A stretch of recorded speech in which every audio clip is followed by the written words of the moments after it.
Hi my dear students, मैं आपका Ravi sir और हम आपका अपने इस Ravi institute chemistry and biology channel पर स्वागत किया करते हैं। तो बच्चों, आज देखिए हम जो आपको इस जनन एवं स्वास्थ्य वाले जो चैप्टर है 12th की बायोलॉजी का एनसीईआरटी पैटर्न के अकॉर्डिंग, उस चैप्टर का आज हम क्या कर रहे हैं, अगला टॉपिक बताने जा रहे हैं। जो एक तरीके से, जैसे कल मैंने जनसंख्या विस्फोट बताया था कि जनसंख्या विस्फोट क्या हुआ करता है, जनसंख्या विस्फोट के क्या क्या कारण हुआ करते हैं और उसका क्या दुष्परिणाम है कि जिसके कारण हमारे समाज में जनसंख्या को नियंत्रित करना आवश्यक है। तो जनसंख्या विस्फोट को नियंत्रित करने में एक बहुत ही बड़ी, जान लीजिए, एक बहुत बड़ी इंपॉर्टेंट भूमिका निभाने वाला एक टॉपिक होता है परिवार नियोजन, जिसको हम लोग फैमिली प्लानिंग के नाम से क्या किया करते हैं, जानते हैं। तो उसी परिवार नियोजन के बारे में आज आपको इस लेक्चर में क्या किया जाएगा, बताया जाएगा।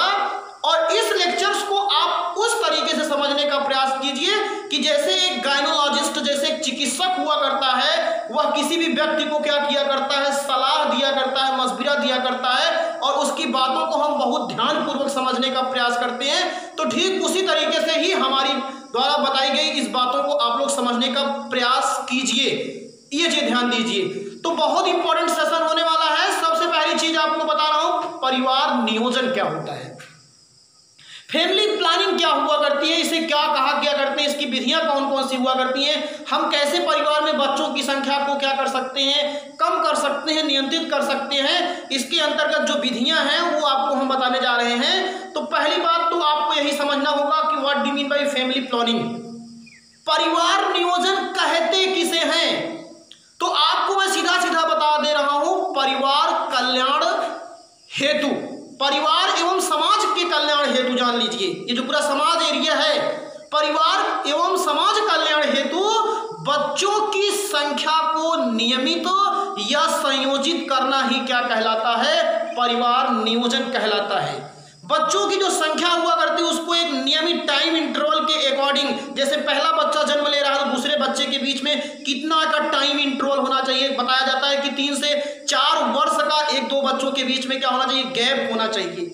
एक योजनाबद्ध तरीके से अगर आप बच्चों को जन्म दिया करते हैं तो उसके कारण उसका प्रभाव आने वाले टाइम पर क्या हुआ करता है, बच्चों के हर तरीके से, उनके शिक्षा पर, उनके स्वास्थ्य पर और हर तरीके की समस्याओं का आप निदान कर सकते हो। तो परिवार में देखिए एकदम डिफिनेशन है, परिवार कल्याण हेतु, डिफिनेशन समझने का प्रयास कीजिएगा। फैमिली का जो कल्याण करना हो आपको, तो बच्चों की संख्या को सीमित कर परिवार को नियोजित करना ही क्या कहलाता है, फैमिली प्लानिंग कहलाता है। और बहुत इंपॉर्टेंट है और हर एग्जाम में पूछा भी जाता है, हाई स्कूल के एग्जाम में पूछा गया है, 12th के एग्जाम में पूछा जाता है और बच्चे इसको सही तरीके से एक्सप्लेन नहीं कर पाते हैं और इधर उधर की बातें लिखते रहते हैं जो फैक्ट नहीं होता है। तो एक्चुअल क्या होता है उस चीज को आप जानने का प्रयास कीजिए। परिवार कल्याण हेतु बच्चों की संख्या को सीमित करके परिवार को नियोजित करना ही क्या कहलाता है, परिवार नियोजन कहलाता है, फैमिली प्लानिंग कहलाती है। जैसा कि आप जानते हो कि हमारे भारत सरकार ने क्या किया है, इस कार्यक्रम को, फैमिली प्लानिंग को अच्छी तरीके से क्रियान्वित करने के लिए कुछ स्लोगन दिया करते हैं, कुछ नारे दिया करते हैं। जैसे कोई अच्छा काम करना होता है तो कोई एक स्लोगन देकर के, टाइटल देकर के, स्वतंत्रता हमारा जन्म सिद्धाधिकार है, तुम मुझे खून दो मैं तुम्हें आजादी दूंगा, जैसे नारे दिए गए हैं, तो वैसे ये भी नारे दिए गए हैं। जान लीजिए कि फैमिली प्लानिंग को कैसे कंट्रोल किया गया है। तो देखिए क्या बताया जा रहा है, इसके द्वारा जनसंख्या वृद्धि पर रोक लगाया जा सकता है। They are important fact, control to the population explosion by methods of family planning. अब क्या किया जाता है, भारत सरकार ने इसे क्रियान्वयन हेतु कुछ स्लोगन जो दिए गए हैं, उसमें पहला है छोटा परिवार सुखी परिवार। आप लोग देख रहे होंगे, इस स्लोगन को सुनते भी होंगे, छोटा परिवार सुखी परिवार, स्मॉल फैमिली हैप्पी फैमिली, समझ रहे हो, स्मॉल फैमिली हैप्पी फैमिली, ये ध्यान दीजिएगा। तथा हम दो हमारे दो, ये भी आप लोग नारे सुने होंगे, हम दो हमारे दो, मतलब आपको अगर 2 लोग हैं तो 2 संतान को ही जन्म दीजिए। ऐसा इस स्लोगन के माध्यम से समझाने का प्रयास किया गया है। जैसे नारे प्रयुक्त किए जाते हैं तो ये आपके परिवार नियोजन की पूरी बात मैंने बताया, एकदम बढ़िया सा समझिए, एकदम समझने का प्रयास कीजिए।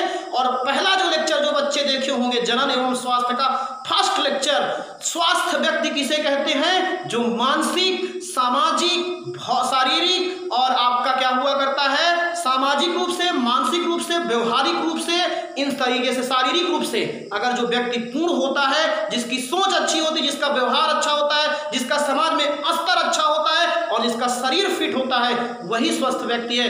अन्यथा लोग बीमार माने जाते हैं according to WHO, world health organization, विश्व स्वास्थ्य संगठन के अनुसार। तो अगली चीज आपको बताते हैं परिवार नियोजन की विधियां।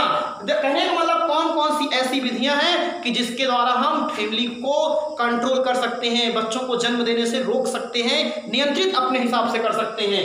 पहली विधि है प्राकृतिक विधि, वेरियर मेथड, नेचुरल मेथड। दूसरी है बाधा विधियां, प्राकृतिक विधि, और तीसरी है हार्मोनल विधि, और चौथी है शल्य चिकित्सा या वंध्याकरण विधि। 4 ऐसी विधियां हैं जिसके द्वारा हम बच्चों की संख्या को नियंत्रित कर सकते हैं। अब पहली विधि है प्राकृतिक विधि। प्राकृतिक विधि में क्या होता है? इसमें हम किसी भी प्रकार का, जान लीजिए, कोई रासायनिक पदार्थ, ना कोई ऑपरेशन, ना कोई डिवाइस, बिना यूज किए ही हम अगर चाहें तो बच्चों की संख्या को, मतलब गर्भ धारण करने से रोका जा सकता है। अब उसके अंतर्गत दूसरी होती है बैरियर मेथड।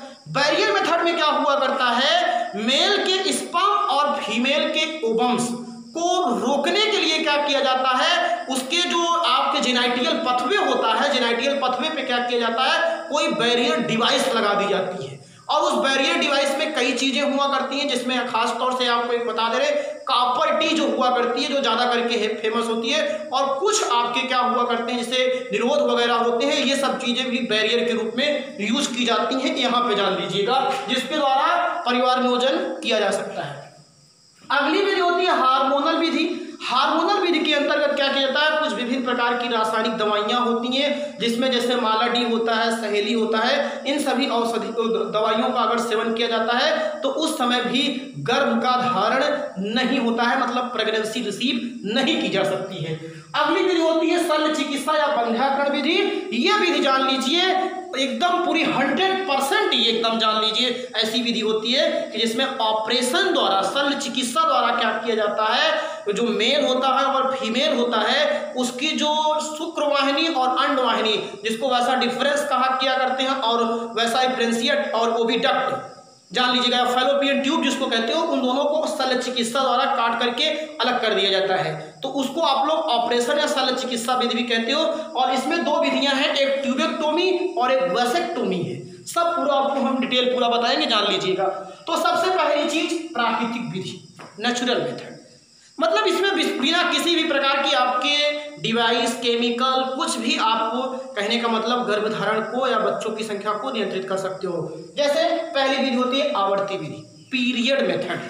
आपको थोड़ा एक चीज यहां से सबको मालूम होना चाहिए कि जो मेल होता है उसमें तो स्पर्म बनते हैं, ऑलरेडी बनते रहते हैं उसमें हमेशा, लेकिन जो फीमेल हुआ करते हैं उसमें क्या हुआ करता है, मेंस्ट्रुएशन साइकिल चलती है। और मेंस्ट्रुएशन साइकिल चलने का एक निश्चित क्या होता है, टाइम हुआ करता है, 20 डेज 30 डेज का क्या होता है, मेंस्ट्रुएशन साइकिल होता है। तो मेंस्ट्रुएशन साइकिल के दौरान क्या होता है, पर मंथ ओवरी से एक एग्स क्या होता है, रिलीज होता है। और जिस टाइम एग रिलीज होता है, अगर उस टाइम स्पर्म मिल जाता है तो फर्टिलाइजेशन हो जाता है, और फर्टिलाइजेशन के बाद क्या हो जाता है, भ्रूण का निराकरण हो जाता है, जिसके कारण गर्भधारण हो जाता है।